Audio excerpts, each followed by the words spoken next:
we here? We're here to understand what makes your plate healthy and balanced. And why that's necessary is because, a lot of people have very different ideas of what a healthy plate looks like. And we're going to kind of ask some important questions and really break down some ideas of like what we think our plates are supposed to look like and what it actually needs to look like. This is a judgment-free zone, by the way. So, I'm not mad at anybody for eating whatever they're eating. Like, we're here to just share and talk and just really, just understand our relationship to food and nurturing our bodies. We're going to learn about what a pregnant body needs daily. We're going to learn how to pair foods for optimal nutrition, because there's certain ways to pair certain foods or prepare certain foods so that you can get more nutrition out of it. And also just create a positive relationship with nourishing your body.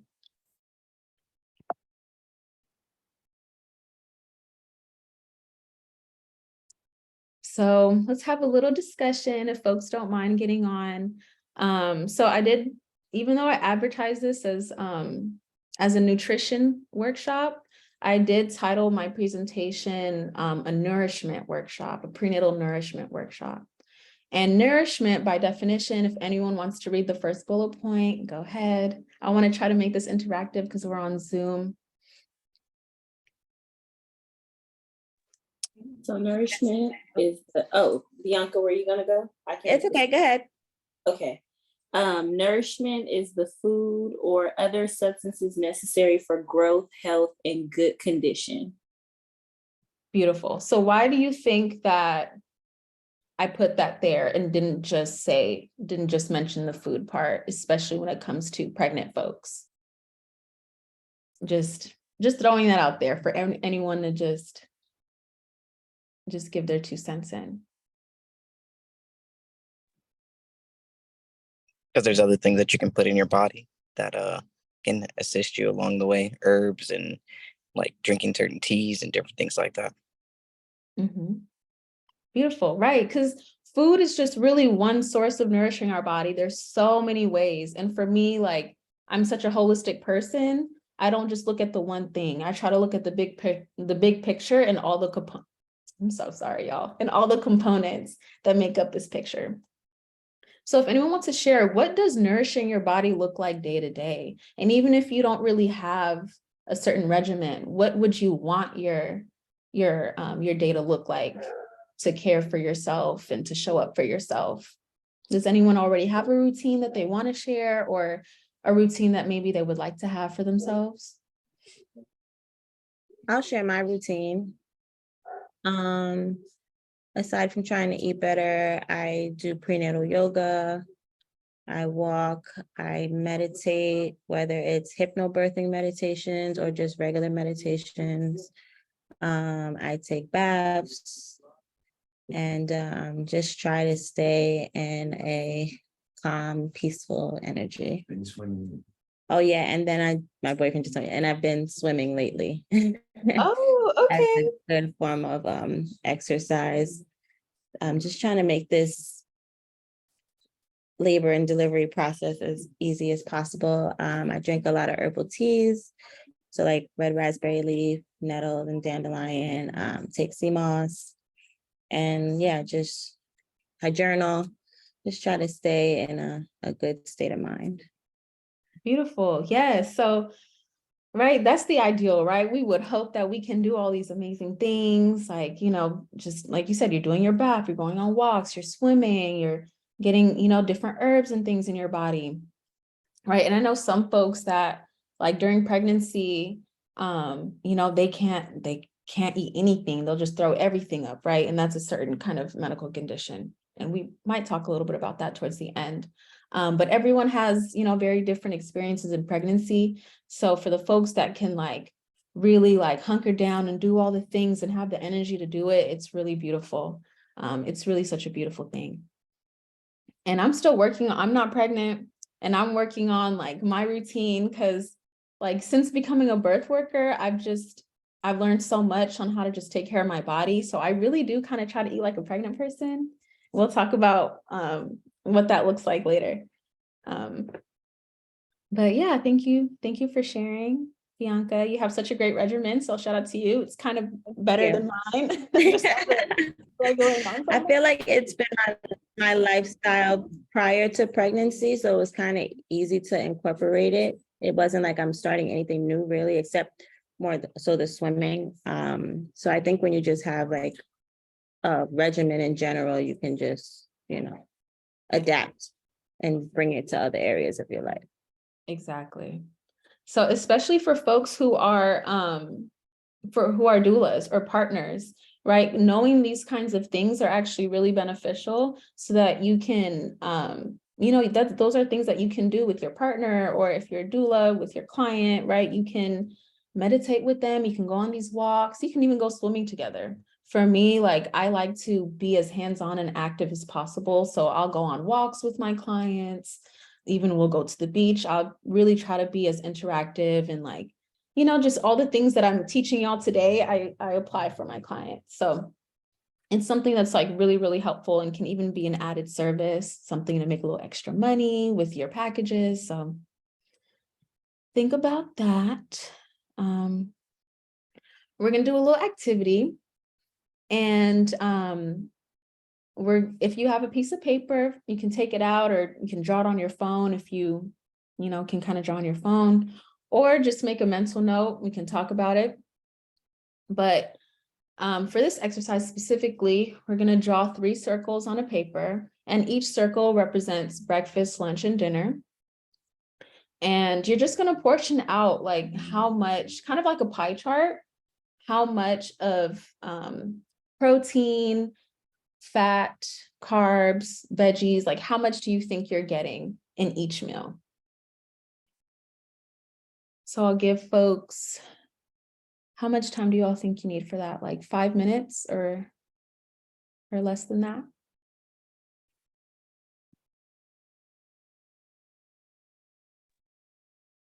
That's something.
Okay, I'll give people 2 more minutes. Let me know if you need any more time in the chat.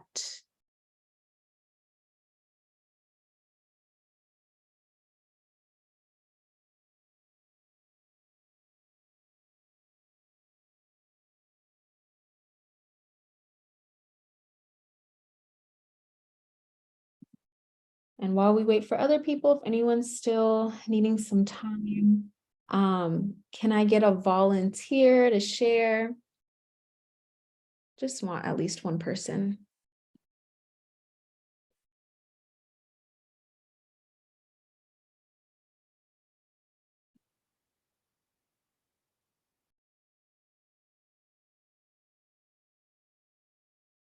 And don't be afraid to share. There's no right or wrong answer here. We're all learning together today. We don't have to like show the chart on video, do we? No, you don't have to. Oh, okay, okay. But So if you want to. Copy that. So for breakfast, we both usually start the day out with a lot of fruit. We're both heavily like into juicing and making smoothies and, you know, sea moss and all that stuff. So for breakfast, definitely a lot of fruit, and I'll say just like a big glass of water. And then maybe like 20% protein and dairy, but I'll probably say 70 to 75% of that is definitely fruit. Yeah. And actually, sorry, let's mark out the dairy because we do like almond milk and Yeah. like vegan based like yogurts and stuff if we want to do like a smoothie bowl or something like that. So let's mark out the dairy. Let's just do fruit and protein for breakfast. Yeah. For lunch, sometimes if we're out, we'll be a little naughty and like get something that we're not supposed to. But if we're home, we'll probably do like 20% protein, 25% veggie, another 25% fat, and I'll probably say like 50% carbs. For dinner, I'll probably say 60% carbs for that.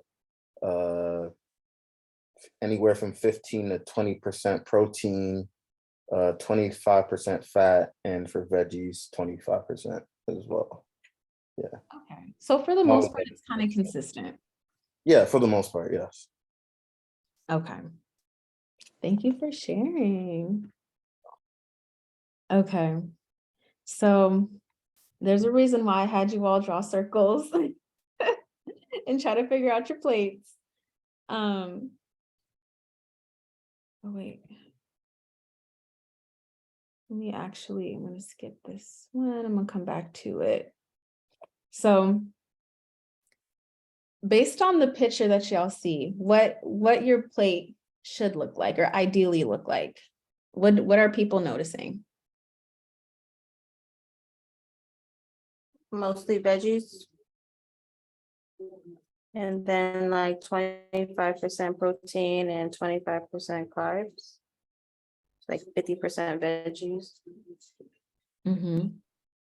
So you see like most of the plate is going to be your vegetables, and then a quarter is going to be the protein, and then another quarter is going to be your carbs, right?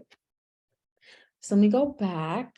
Right, what are people noticing on, and we'll kind of break things down a little bit. What are people noticing on their plates? Do you think your plate is balanced right now with the information that you have of like what your plate ideally should look like? Did folks already kind of know this? Is this new for some people? Feel free to unmute or share in the chat. Definitely use some more vegetables. Yeah. Definitely more veggies. I do love fruit. I eat a lot of fruit, mostly, you know, for breakfast and lunch in a smoothie, or I'll do like fruit bowls and granola or yogurt. And the veggies, I do put like a lot of greens in my smoothies, but I can definitely up the veggies. Yeah, same. So I'm gonna tell you, even with a person that has a certain, amount of information and still knows all the things, like I be eating out. I still, like I don't always get my vegetables. I really do try, y'all. So this isn't to, beat anybody up or judge anybody. Like this is just giving you the information and the facts. All right, let's go to the next slide unless anybody else wanted to share. Feel free to put that in the chat. Let me just check. Yeah, some people are saying they need more veggies for sure. Tayden said, y'all are goals. I'm over here. They eat a few cuties, some ramen and some potato chips. Don't worry. We got you today. Gigi said that my meals lately have been incredibly unbalanced. If I get 3 meals in a day, they're mostly carbs and maybe 20% fruits, vegetables, and 20% protein. No worries. So what are the 5 key factors to a healthy diet? The first one is literally just an adequate diet, meaning you don't have to have, like, we have the idea of what our plate ideally should look like, but it's not always going to look like that, right? But ideally, you want to have at least some kind of protein, some carb, and just throw in that vegetable if you can get it, right? Which also incorporates a balanced diet, because you're not just eating all the same thing. It's not just a big bowl of carb, a big bowl of protein, or a big bowl of fruit, which is also carb because it turns into sugar. Calorie control isn't like the most important thing for me with pregnant people, because for a lot of pregnant folks, it's like a lot of intuitive eating, right? You just kind of want to make sure that you're getting enough for you. And we're going to kind of talk about portions and what that looks like for pregnant folks, right? Moderation. For some folks, moderation is really a struggle. We can just kind of go eat. We might have a certain relationship with food that's very comforting, or whatever the reasons might be, to why we can't be in moderation. And having some variety, changing it up a little bit, having some colors, right? All those things are what help to make a healthy diet.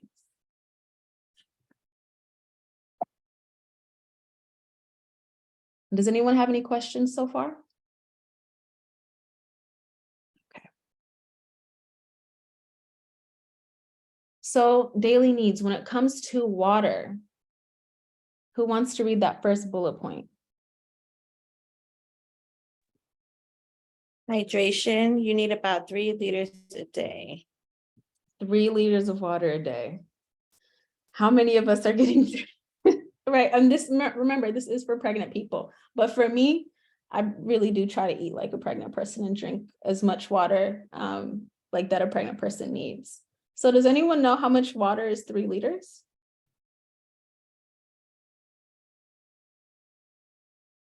Is that like 36 ounces? 100 ounces. Oh, so you're about to say I'm off. About 100 ounces of water, right? So if you just have a regular water bottle, what are those, like 18 fluid ounces? So you want to drink, like, what's the math there? I can't do the math right now in my head. It's been a long day. But you're gonna need to drink a few of those, right? So ideally you want to drink, you really need a lot of water, especially as a pregnant person, because one, your blood volume like increases by like 50%, right? So our body just needs so much hydration all the time. Some folks are prone to getting a lot of headaches. So when you're properly hydrated, your muscles are hydrated, your everything is hydrated. So you don't have that tension in your body telling you like, I need this water. And for some folks in pregnancy, it gets really dangerous if you're dehydrated. Some folks will faint, especially now that we're in the summertime, it's getting hot. You really, really need to make sure that you're getting a lot of water, or encouraging the pregnant people that you know to drink a lot of water. Even if that means they gotta pee every 2-3 minutes. I'd rather you have to pee every few minutes than you faint or something because you were dehydrated, right? And it supports your amniotic fluids. It can also possibly prevent getting a UTI in pregnancy, which is super common because your bladder and your uterus, like your bladder sits right on top of your uterus, so they're partners in crime. So that's why as the uterus is stretching, it's pushing on that bladder, and it kind of makes it a little bit harder to urinate in pregnancy and things like that. But very important, 3 liters, so roughly 100 ounces. Good question. Uh-huh. Even if we don't do, 3 liters a day, what's the least amount you think would be okay for a bad day? He trying to get on me, y'all. That's what he's doing right now. Yes, because I'm constantly, stay hydrated, but sometimes it could be difficult for her. So I just wanted to know. Yeah. I would honestly, the minimum, I would even keep it at 3 liters, not to be a stickler, but just to just reiterate the fact that like getting that much hydration is really important. And you can add sea moss to your water, you can add lime, you can add some salt, you could add fruit, you could add herbs, Yeah, You- we definitely do that. Sometimes, because in the morning before I leave to go to work, I'll like cut up some cucumbers and I'll add it to her water, or like lemon and all that stuff, just so she could have a different taste. Yeah, because it can get boring. Yeah. It can get boring, but just know that, like, let's say you do an infusion where you just make a big jug of red raspberry leaf tea. And well, instead of a tea, it's an infusion. So what an infusion is that you have like this big jug of water and you put your herbs in it and you just let it soak overnight so that the next day it's ready for you. And you can sip on that throughout the day. And that also is included in your hydration. So if you're just like, I don't want to just drink water, I'm tired of it, add your herbs, add your teas, as long as it's not caffeinated, because caffeine dehydrates you. Yeah, that's a good idea. Okay. Thank you for asking. Okay. So we mentioned carbs, right? So that's about 1/4, going to be about 1/4 of your plate. It also depends on blood sugar. So in pregnancy, the body's a little bit more vulnerable. Around 28 weeks usually is when most folks take the glucose test. And that's like 50 grams of sugar that you're chugging. And some people it's delicious and some people are like, it's nasty. And then they'll draw your blood so you can see, and then from that they'll read to see where your levels are and how your body's responding to the sugar. Right. So for some folks, they might actually have to eat less or have to eat certain kinds of carbs that where the sugars break down slower in the body, so we don't have those glucose spikes. Right. But carbs and sugar is actually really important fuel for your body and for your brain. And it's actually really, really important for it's a main source of energy that your brain needs so that you can function, you can go on a walk, you can run, you can do all the things that you need. Your body really does need the sugar. So I know some folks might have this idea that like they want to limit carbs, or there's certain diets out there like the keto diet where people are just eating protein and maybe some vegetables, but our body really does need the sugar. And you can get like healthier sources like whole grains. You could do fermented, you can even do sprouted grains. I know some people, they get like sprouted rice, sprouted flowers, like sprouted spelt. So with a lot of grains, it's really helpful to get like the fermented or the sprouted, because those are the ones that your body can really access those nutrients a lot better than if they're not. So does anyone have any questions on that? No. Okay. So can I share something? Mm-hmm. So when I found out about this class that you were having, I actually was sent to the nutritionist that day because they've been telling me that I've been gaining excessive weight in my pregnancy. And she wanted me to cut out all carbs, all sugars, all fruits, basically, and really told me to like start eating like bacon and hot dogs and sausage and like all this other stuff. And I was just very, very taken back. So I think it's very synchronistic and confirmation for me to have found this course or this class, because I was like, I didn't feel like it didn't resonate. So for me to have, because I do love carbs, I do love pasta and stuff. So for me to have take everything out, she's like, it's all turning into sugar, and this is why you're gaining so much weight, which I don't really feel like I've gained too much weight, but your information is kind of like total opposite of what I've been told, but it resonates better. So just want to share that. Thank you for sharing that. There are so many challenges that come up,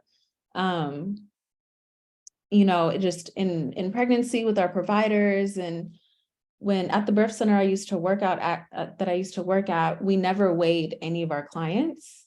We would do diet journals. So at every single appointment, we would ask the person, so what have you eaten in the past 24 hours? And we would sit there and really talk about like, okay, what can we add? What can we take out? What can we kind of moderate? Or just whatever the situation was for that specific person.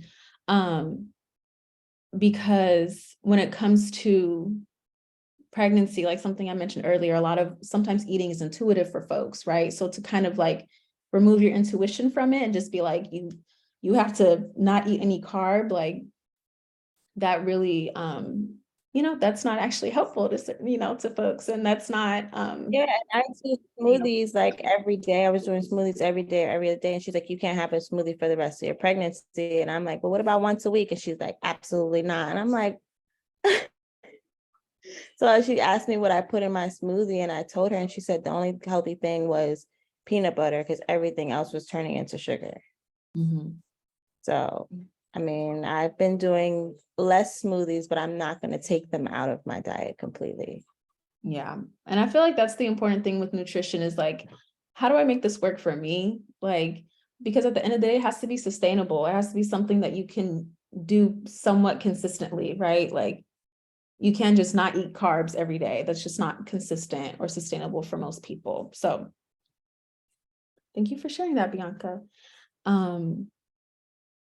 So I just have some sources for carbs, right? So we know like potatoes, sweet potato, our rices, flours, all those are carbs, but also fruit are carbs because it turns into sugar in the body.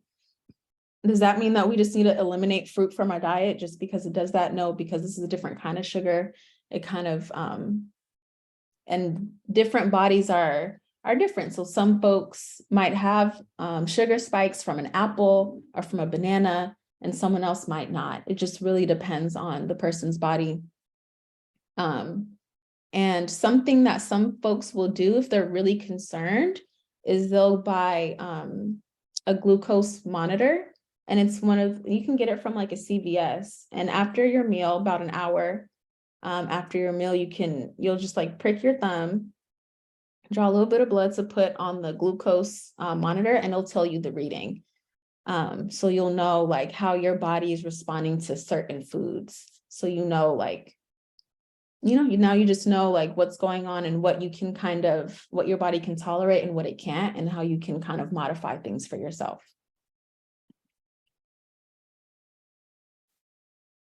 Okay, now let's talk about protein. So protein is something that like midwives will drill, and I'm just speaking as a midwifery student, right? Like, so protein is something that midwives really, really drill into their clients.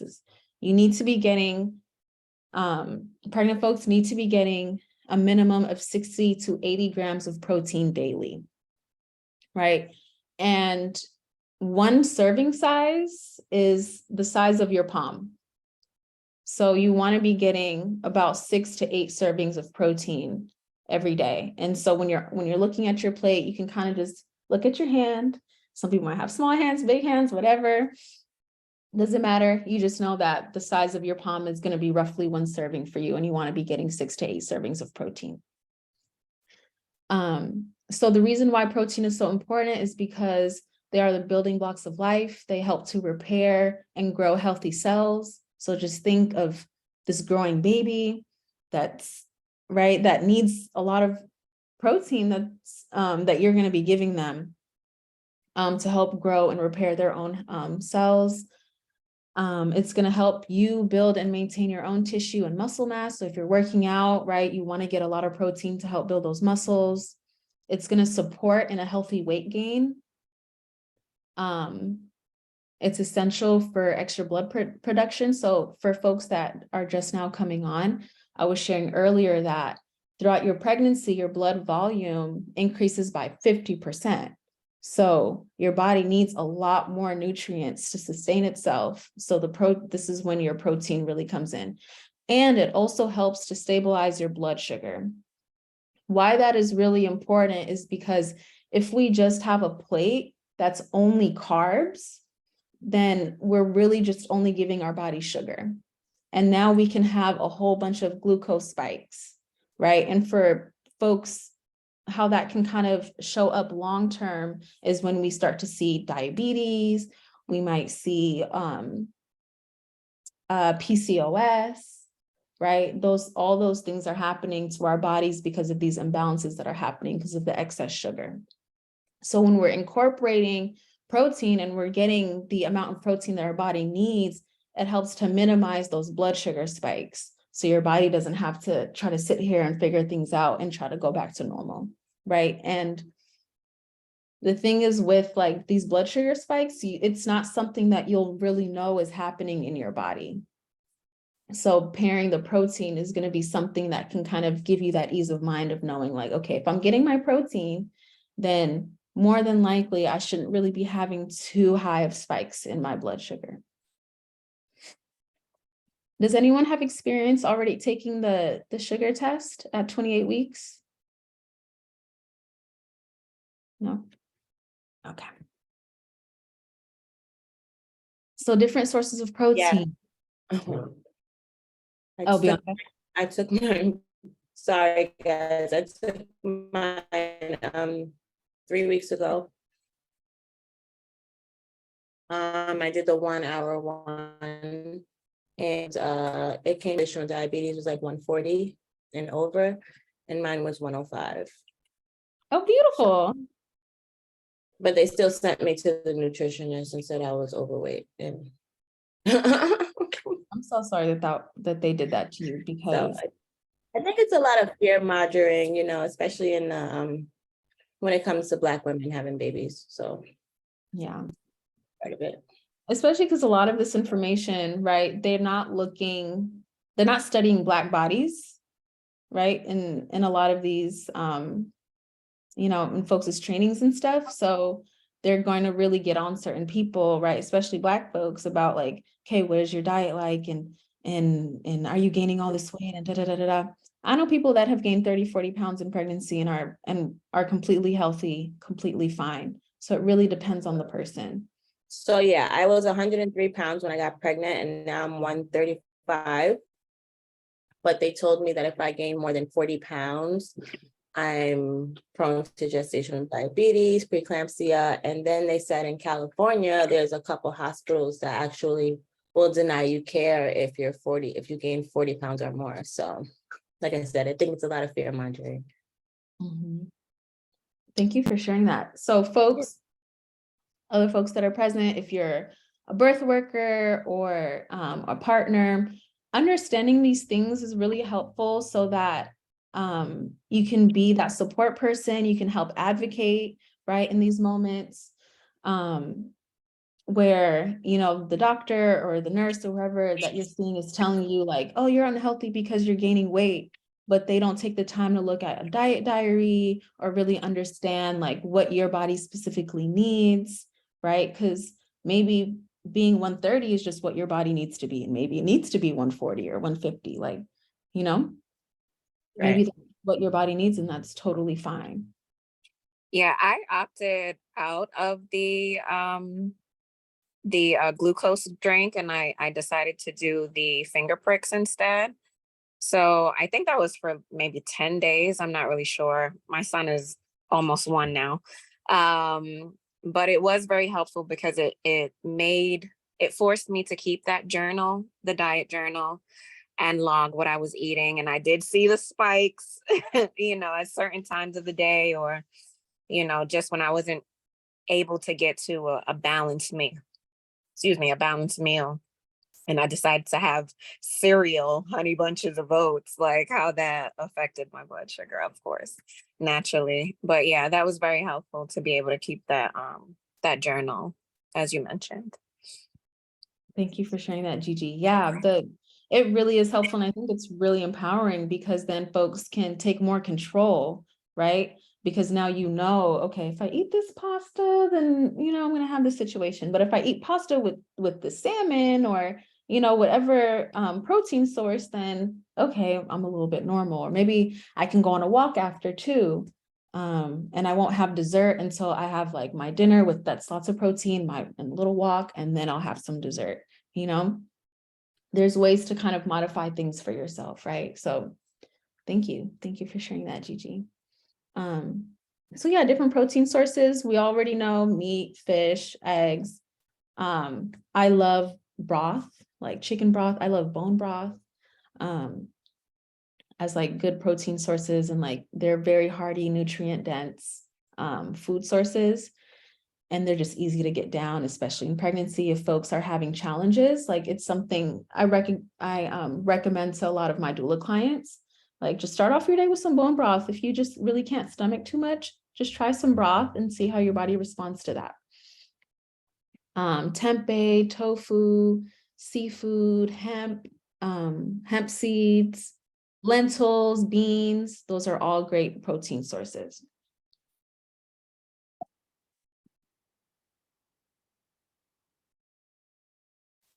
Okay, so our daily need for healthy fats.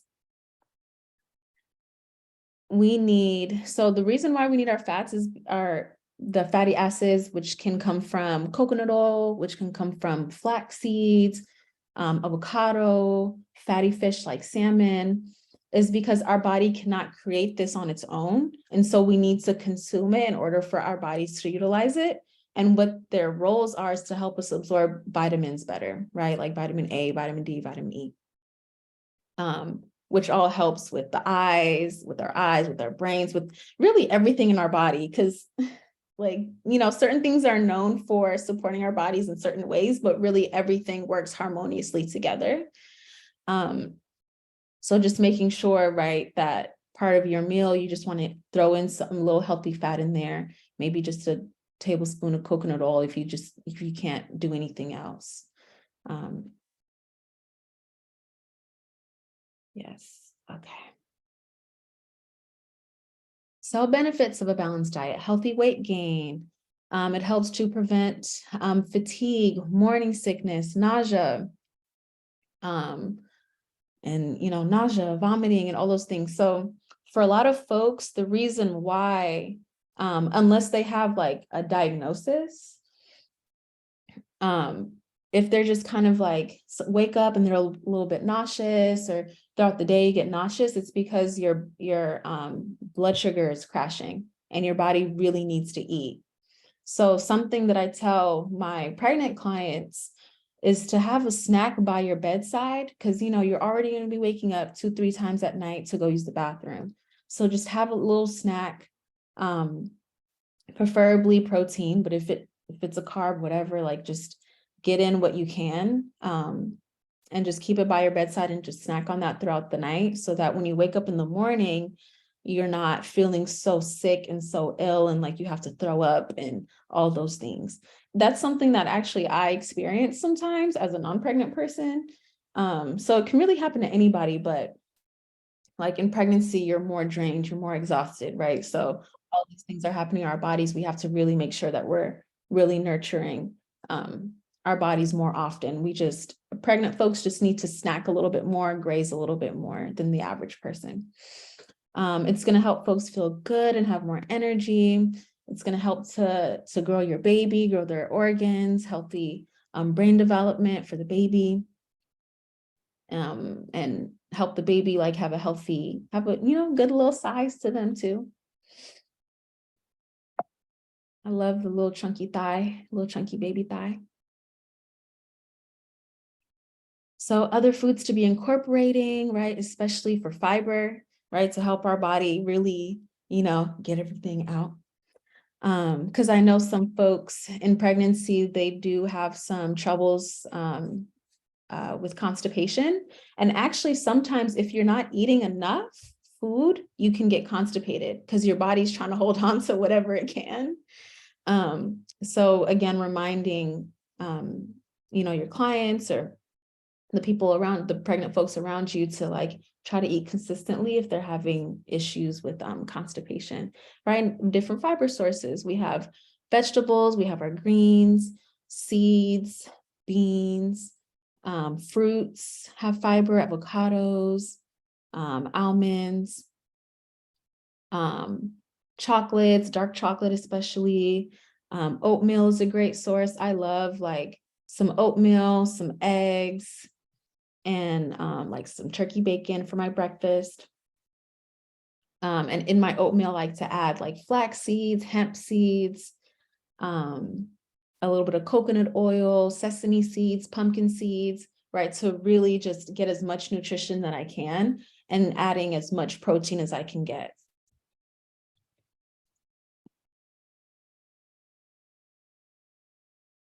Okay, next we'll be talking about iron. So something that happens in pregnancy, again, blood volume is increasing by 50%, right? So think of this as like your blood is almost watered down in a sense. So now your body needs more nutrients, more food, more iron rich foods so that your blood can really be nourished. Because some people get really anemic towards their third trimester once your blood volume has like increased so much. So really making sure early on to get a jump start on getting enough iron in your diet. So your body requires more iron, again, like I said, and iron is going to help to establish your blood supply, to help get that oxygen to your baby because you're feeding your baby through the umbilical cord.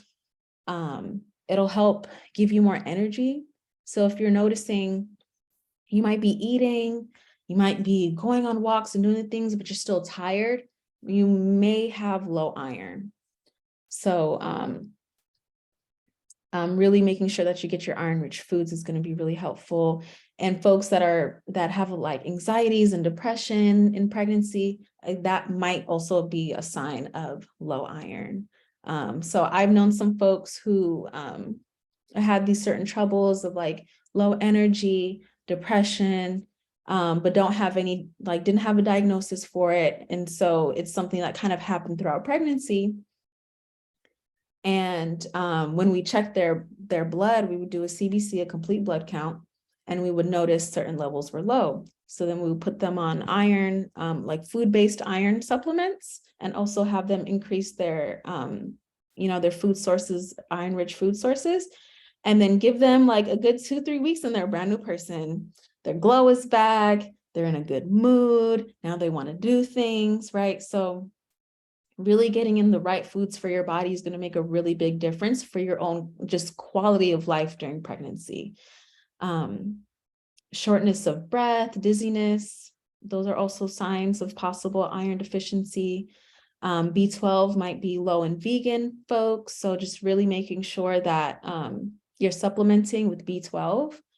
I've heard that like nutritional yeast might have some B12 in it, but it's still good to supplement just in case, just to make sure your body's getting everything that it needs.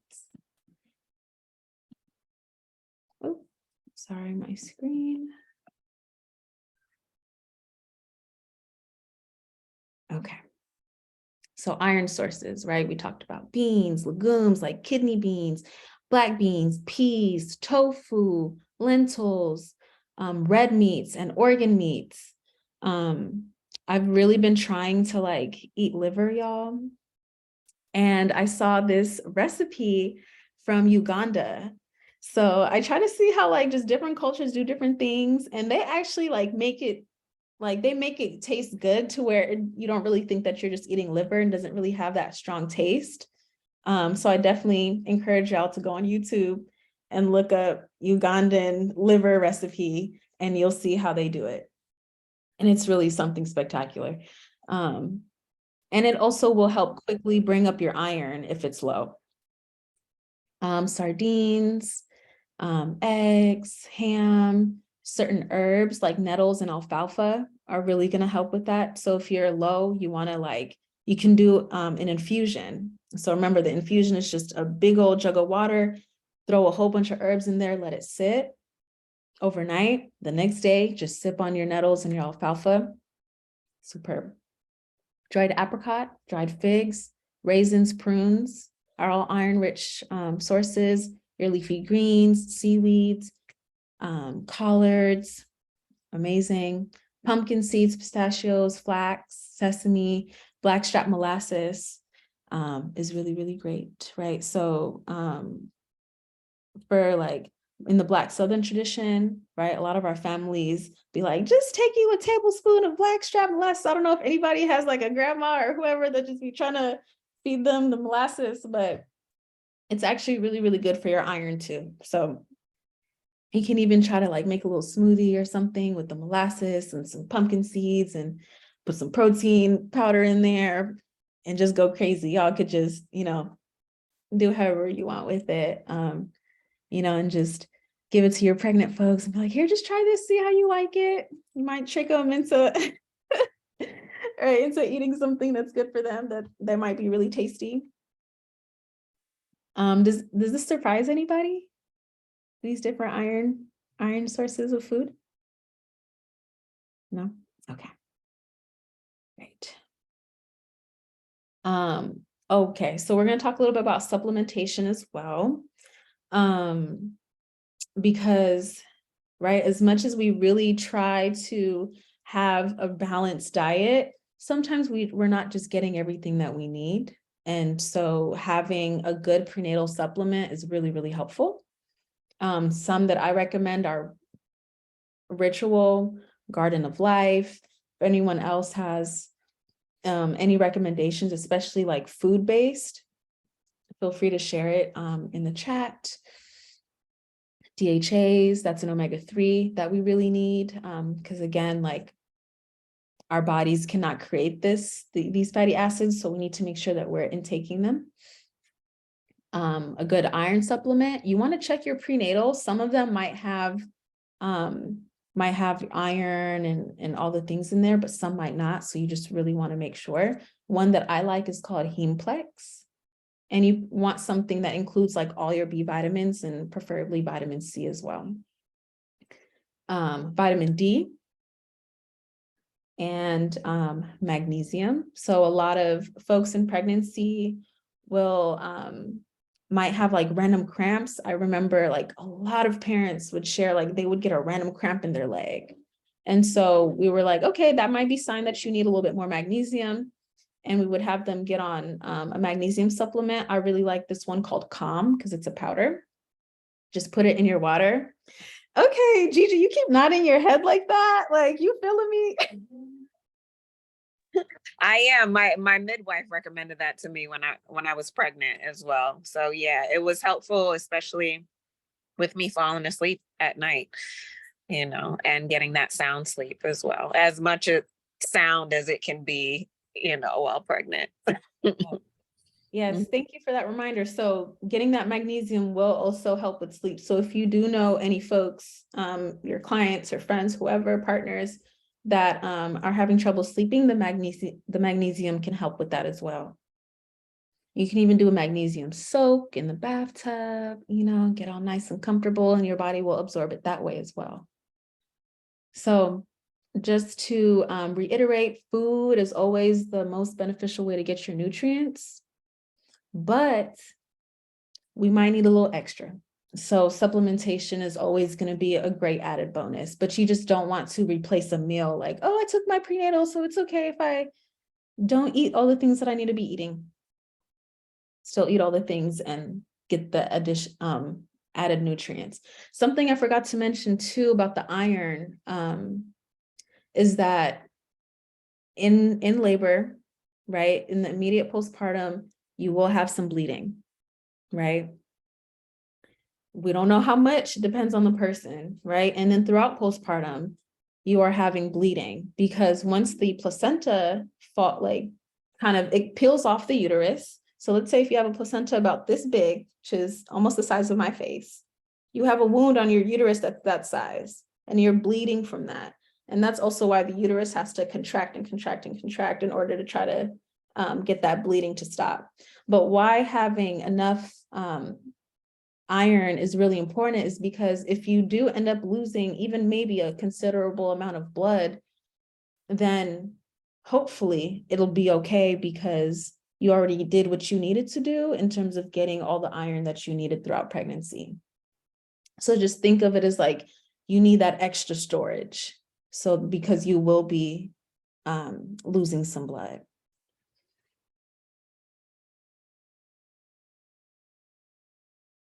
Okay, let's talk about food pairings. So for this first one, what do folks, I'll get someone tired of hearing my voice. What do they see in this first slide before even reading?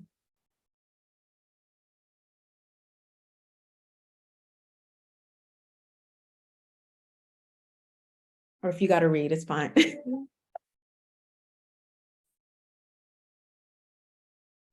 Cheese. See some cheese.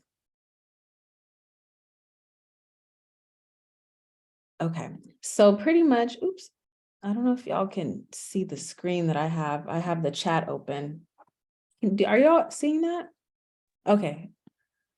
I Sorry. see an Okay, X over the cheese. what was that?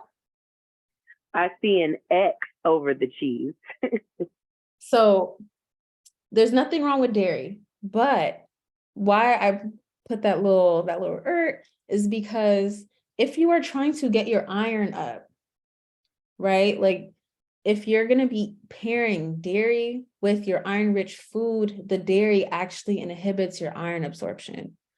So if like, let's say you get your CBC, your complete blood count, and your OB or your midwife is like, okay, well, your iron levels are kind of low. And you're like, but I've been eating so much spinach or so much whatever iron-rich food, and it's still low. It's possible that you were just pairing it with a lot of dairy. And so that inhibits your absorption of the iron. So just try to keep that in mind. If you're really trying to get your iron up, you want to try to separate those foods. Like maybe your lunch can be like really iron dense foods and like not too much dairy.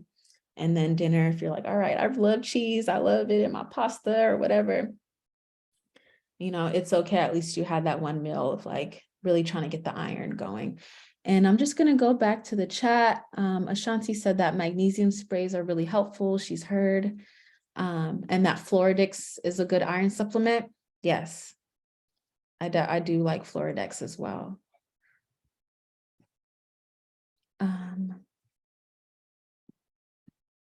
And iron-rich foods actually should be paired with vitamin C-rich foods, more so when it comes to what's the word I'm looking for?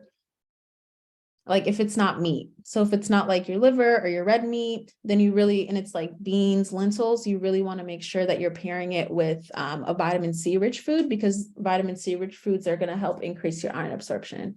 So if you're going to have a lentil soup, add some tomatoes, bell peppers, squeeze some lime in there. And right, have your field day, but just know that with dairy, it inhibits your iron absorption, and vitamin C helps to increase your iron absorption. Another way to pair your foods, you want to first eat your proteins and your veggies before you eat the carbs to help minimize the chances of a super high sugar spike. And I believe I mentioned this earlier, it really helps to be a little bit active after you eat. So going on a walk. I know Bianca said she likes to swim. She's been swimming in her pregnancy, which is really great. So all those kinds of things are going to really help with those blood sugar spikes, which we try to avoid as much as we can. Sometimes you got to have that cookie. Sometimes you do. But so don't beat yourself up if you got to have that cookie, but just try to be mindful moving forward, not to always just have that cookie by itself. Try to eat your protein, maybe have some nuts, and then eat the cookie as a treat because you ate your nuts, you know, however way it works for you. Does anyone have any questions on this slide? Okay.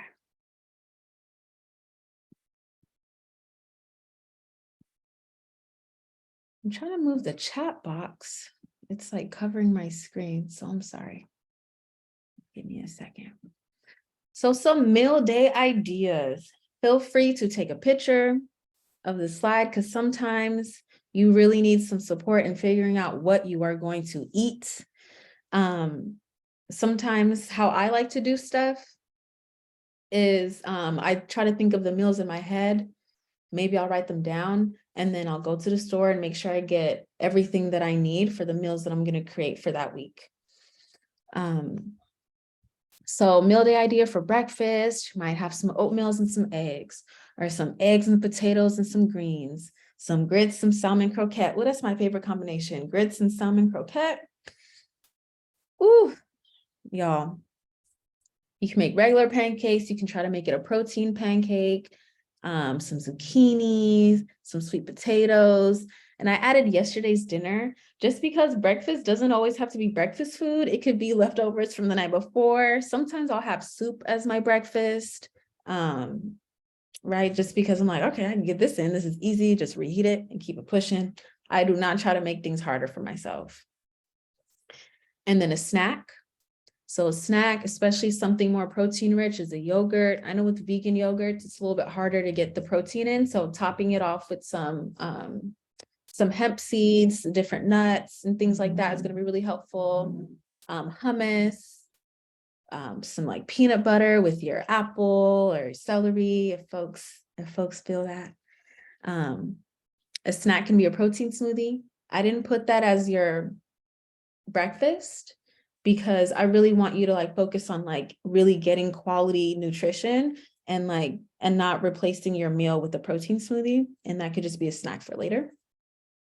So ideally the pregnant diet is like this.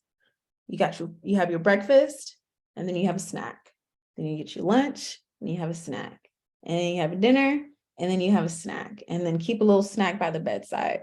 And that's going to really help to balance out your blood sugar levels. It's going to help keep you energized. It's going to help you gain healthy weight, and just really, again, increase your quality of life around your pregnancy. Lunch, an idea can be some chicken, rice, string beans, your tofu, potatoes, quinoa, Brussels sprouts, salmon, and other soups, stews, burritos, bowls, however way it looks for y'all. Again, just remembering, if you don't remember anything, remember that one serving size of protein is going to be the size of your palm, and you want 6 to 8 servings of that every day. Try to incorporate that in your meal and in your snacks. And then, right, so after lunch, we're going to have another snack, maybe make a chia pudding. I remember a mom that she loved chia pudding so much. Every time we asked her for her diet diary, she would say chia pudding. And I don't like chia pudding. So I would always laugh a little bit in my head. I'm like, how are you eating this? But she loved it and it's healthy and it's great for you. So that's amazing. Some fruits, some nuts, get that cookie, but put some peanut butter next to it or something, or try to go on that walk after. And dinner, lamb, steak. I threw in fried chicken in there because it's protein. And I don't want folks to feel like they can't eat certain foods. There's actually this really amazing Black nutritionist on Instagram. And I think her name is Black Nutritionist. So she really helps to decolonize your plate. And, they tell us Black foods are really unhealthy because of this, that, and the third, when actually our traditional foods are very much fine and okay. So yeah, I'll be enjoying my fried chicken sandwich from Chick-fil-A sometimes, y'all. And I will get a kale salad as well. Because has anyone had their kale salad from Chick-fil-A? Gigi feeling me. Yes, if anyone, I've recommended, please try the kale salad. It's really, and they add some almonds with a little crunch to it. Bianca says she heard it was good. Yes, it's very good. And then Gigi said, you can bake your own peanut butter cookies with flax seeds. Okay, well, if you want to drop the recipe, please do. Please do. I'm sure folks would appreciate it. And these are things to actually share with your partner, share with your doula client. Okay, here's some recipes if you don't know what to eat, right? These are all things that are going to really help them. Here's some food prep ideas, some tips that really help me and that can really help your clients or you. So buying some ready-made items, I used to get a rotisserie chicken every week because there's so much that you could do with it, right? Put it with some rice or shred it up and make it for tacos. Or if you're having a day, just pull the leg off and just go crazy, And it's already made because, you know, your proteins are usually takes the longest to cook. Throw in some greens, add some rice, and your plate is good to go. Utilizing a crock pot. Does anyone utilize crock pots or instant pots while they're cooking? Yay, nay. Kind of, sort of. I love me a good crock pot. I'll like prepare all my ingredients like the night before. And then in the morning, put everything in my crock pot. So then when I get home from work, I already know what I'm eating. Dinner is ready. And it's so big, like now I have dinner for the next 3-4 days. Pre-cutting food items to keep in the refrigerator or freeze. Something I've been trying to do is like, I love Brussels sprouts. So when I buy my Brussels sprouts, I buy them whole. I get home, I rinse them, chop them in half, and put it in a bag and throw it in the fridge so that it's already ready whenever I'm ready to cook them. Inviting family and friends to come cook with you. This is something that I really try to encourage my doula clients to do. I'm like, look, and even look, finesse, be like, look, my legs is tired. I can't stand that long, and have someone come and cook for you. And it's actually a really good added service as a doula. If you come and during a prenatal appointment or postpartum appointment, you come and you cook for the family. It's actually really helpful, and it's a really beautiful way to bond and talk about nutrition. You know, and it's something that you can add as a service. So, you know, get paid a little bit more for this beautiful offering that you have. Organizing meal trains with family and friends, that also kind of goes into the having your folks come cook for you. Those are things that are really helpful. Because I think in our society, right, a lot of folks, like we're just so fast paced, gotta go do this. And so putting our needs first can be really, really hard. So I really hope that these tips are helpful for you all and helpful for your partners, are helpful for your clients, and, you know, help boost your practice. Does anyone else have any tips that work for them that they want to share with the group?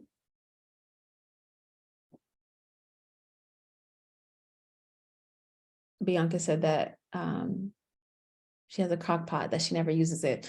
Girl, better take it out and use it. It really does the job. And you can go on YouTube and look up like crock pot recipes. I made chicken tinga. Has anyone ever had chicken tinga? Look up chicken tinga, y'all.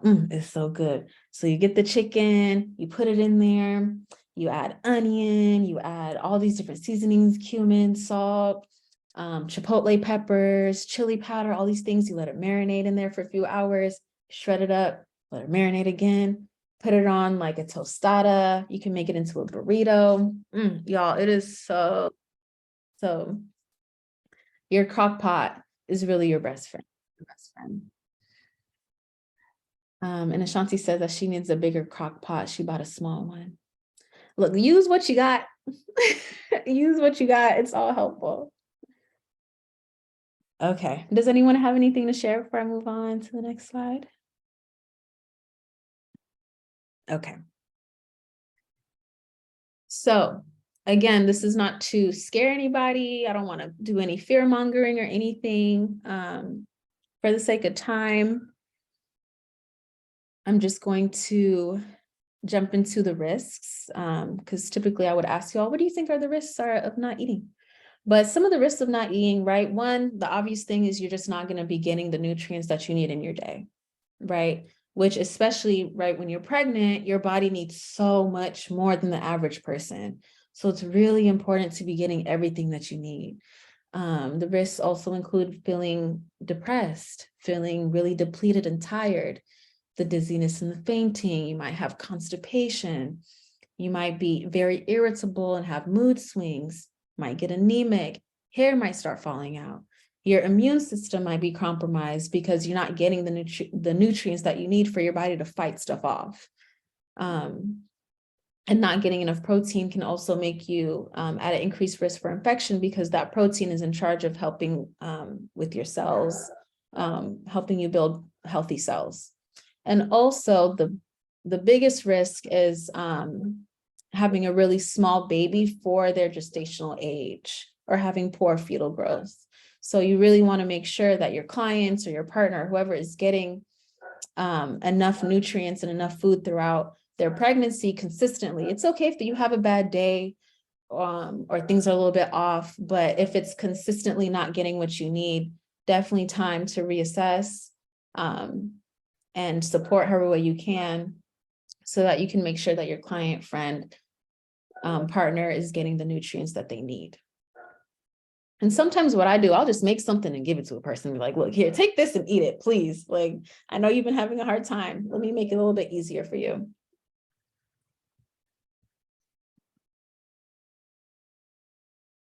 Okay, so some places that I encourage folks to get food sources from: community gardens, food pantries, utilize EBT, WIC, friends and family pitching in. One of my good friends, Taylor, she's a chef and she's also a doula. And so a service that she has is meal prep service. So her Instagram is tagged right here, Taylor Made Cuisine.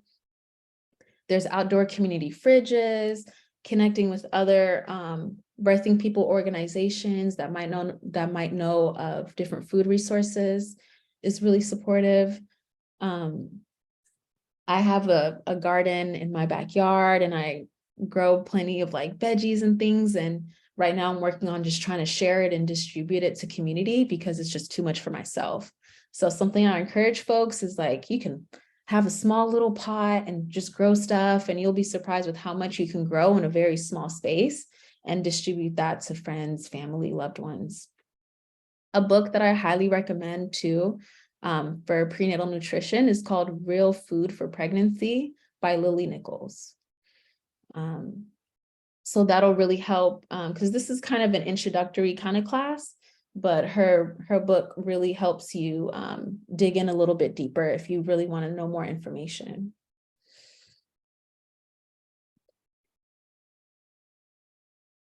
All right, some closing reflections. Actually, I'm not even going to utilize these. I'm just going to, for the sake of time, how is everyone feeling about the information that they learned today? What were some new things that you all learned, some takeaways?